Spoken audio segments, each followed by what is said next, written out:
This is how you watch Paramount Plus outside US. First, you need a good VPN to change your location to the United States. I use Surfshark and it has worked perfectly. I can watch content in Paramount Plus. If you want to check the latest deals of Surfshark, you can find the link in the description. They also offer a 30-day money-back guarantee, so you can test it risk-free. Now, another thing you need to get Paramount Plus is a US payment method. I personally use US Unlocked, which is a virtual US card. Now, US Unlocked has a monthly fee of about $4, and you need to deposit minimum $50 to get your US card. There's also an alternative called States Card, but last time I checked, they were not temporarily accepting new accounts.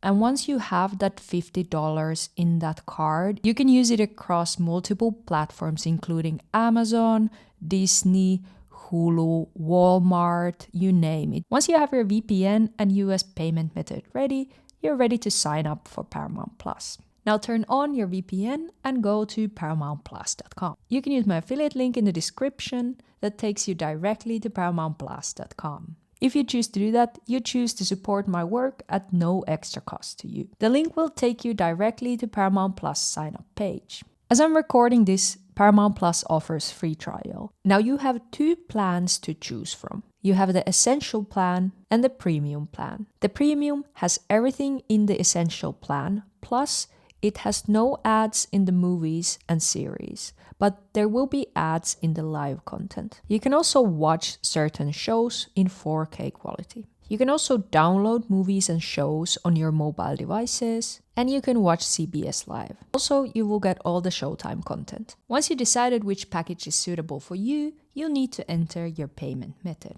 Now, if you signed up to US Unlocked, you have that US credit card you can enter here. As an address, you can set any address in the United States. Now it's time to log in to your Paramount account and start watching. And that's it. I hope you found this video helpful. Thank you, and I'll see you in the next video.